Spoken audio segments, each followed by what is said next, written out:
The story of the prophet Elijah, the man who was taken to heaven by a chariot of fire.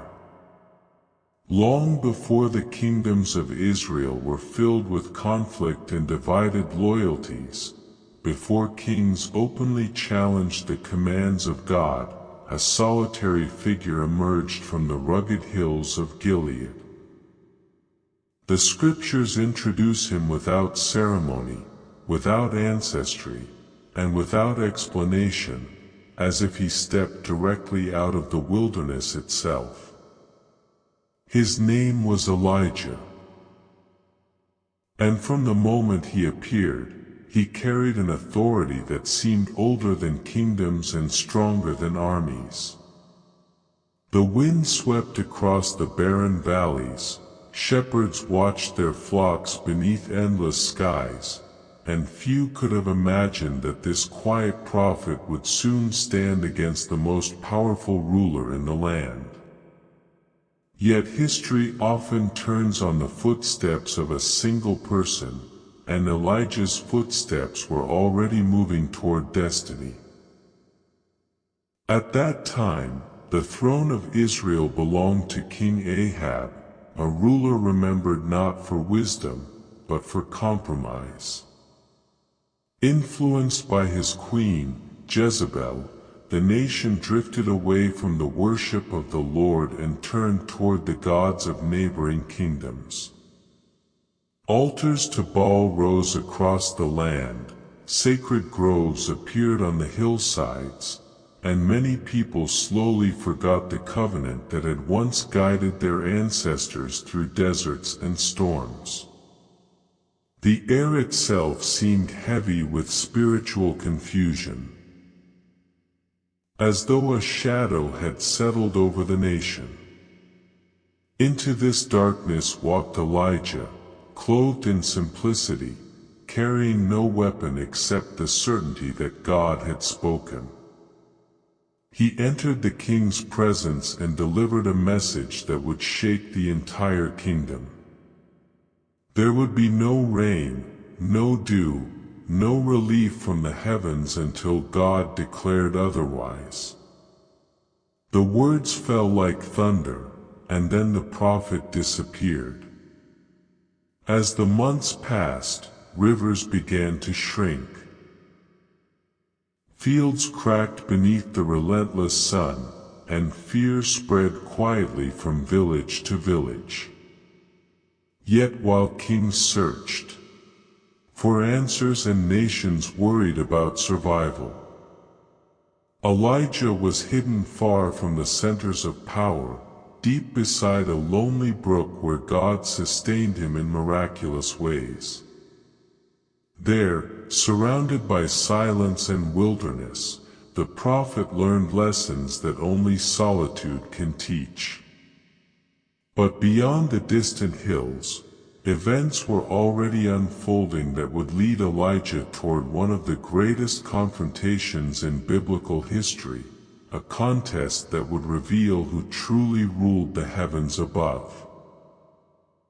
And as we continue this journey together through ancient mysteries and forgotten moments of faith, consider subscribing to Immersive Tales for more calm and captivating stories from the pages of history, because in the next part, Elijah will step onto Mount Carmel, and an entire nation will be forced to choose whom they will serve. The drought continued year after year, and the land grew quieter with each passing season. Wells that had once reflected the blue sky became shallow pools of mud, crops withered beneath the burning sun, and families watched the horizon each evening, hoping for clouds that never came. Across Israel, the name of Elijah was spoken in whispers. Some blamed him for the suffering, while others wondered if he alone still carried the voice of God. Hidden from those who sought him, the prophet waited patiently through the long silence.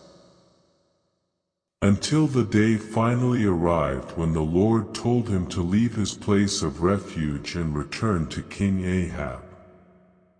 The time for waiting was ending, and the time for revelation was drawing near. When Elijah stood once more before the king, there was no fear in his eyes.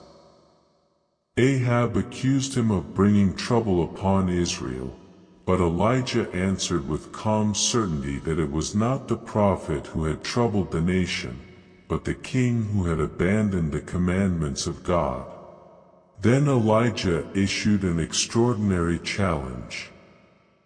He called for the prophets of Baal and the prophets of Asherah to gather on Mount Carmel, a mountain overlooking the sea, where countless people could witness what was about to happen. Messengers traveled throughout the kingdom, and soon a vast crowd assembled beneath the open sky. The air was still, the earth was dry, and every eye was fixed upon the mountain where truth and deception would soon stand face to face. As the sun climbed higher above Mount Carmel, Elijah stepped before the people and asked a question that echoed across the hillside like a distant bell. "How long will you waver between two opinions?" he asked. "If the Lord is God, follow him, but if Baal is God, follow him." The crowd answered nothing. Silence settled over the mountain, a silence filled with uncertainty, doubt, and expectation. Two altars would be prepared, two sacrifices would be placed upon them. But no fire would be lit by human hands.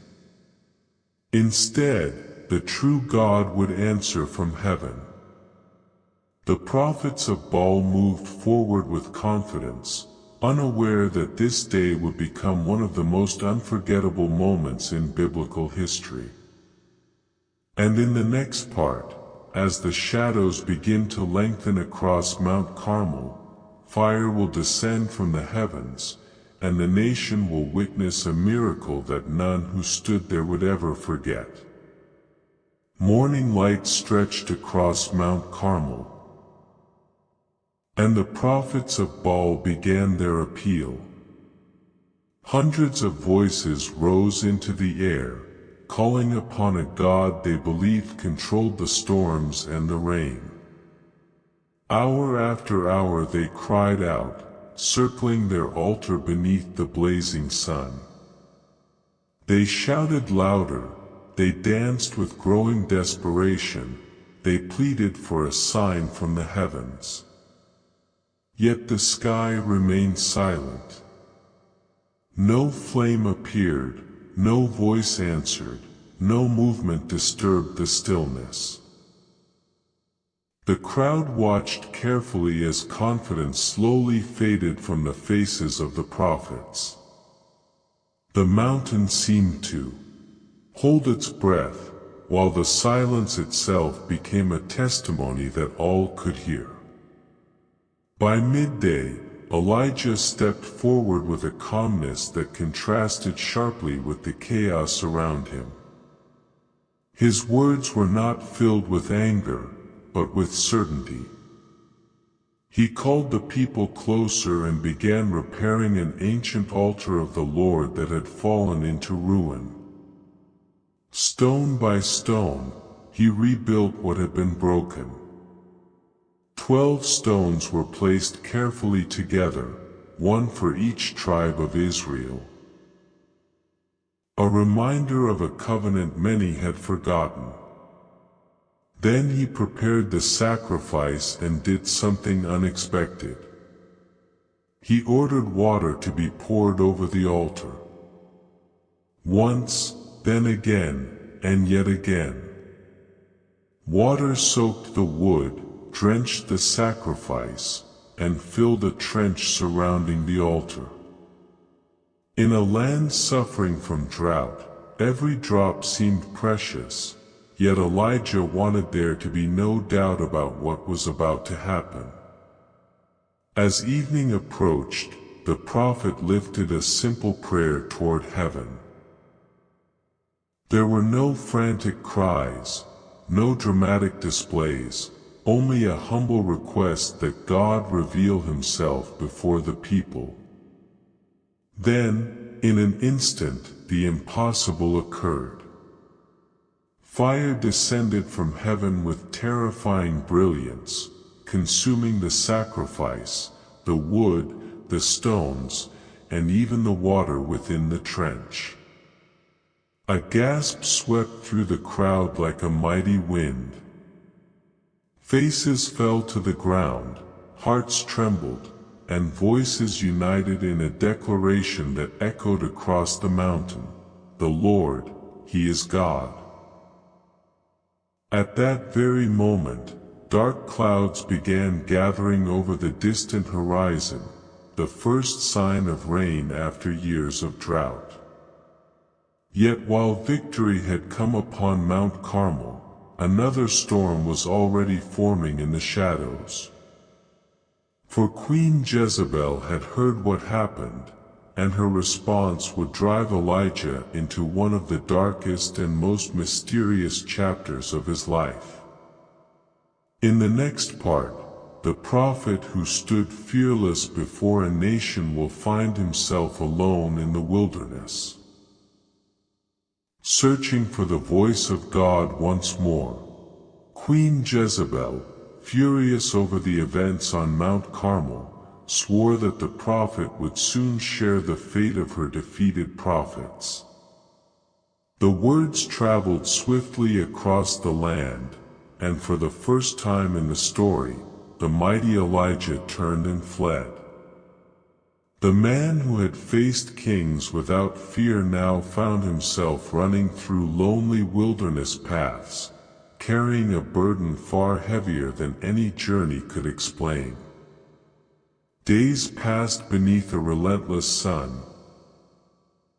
until Elijah came to a solitary place and sat beneath a desert broom tree. There, exhausted in body and spirit, he poured out the sorrow hidden deep within his heart. The victories on Mount Carmel suddenly felt distant, the miracles seemed far away, and loneliness settled upon him like the darkness of approaching night. He believed he had failed, believed he was standing completely alone. As he rested upon the hard ground, sleep overtook him. Yet even in that moment of despair, God had not abandoned his servant. An angel appeared beside him, providing bread and water for the journey ahead. Elijah ate, rested, and then traveled onward through the wilderness for 40 days and 40 nights, toward the sacred mountain known as Horeb, the mountain of God. There, hidden within a cave among ancient rocks, Elijah waited in silence. Then came a mighty wind that shattered stones across the mountainside. But the Lord was not in the wind. After the wind came an earthquake, yet the Lord was not in the earthquake. Then came fire blazing across the darkness, but the Lord was not in the fire. And after the fire, there came something unexpected, a gentle whisper, a still, quiet voice. In that sacred moment, Elijah covered his face and stepped forward, realizing that God's presence is not always revealed through power and spectacle. Sometimes it arrives through calmness, through stillness, through a voice almost too soft to hear. Yet this encounter was preparing Elijah for the final chapter of his earthly journey, because in the next part, a mysterious successor named Elisha will appear, and the prophet Elijah will move steadily toward the astonishing day when a chariot of fire descends from heaven itself.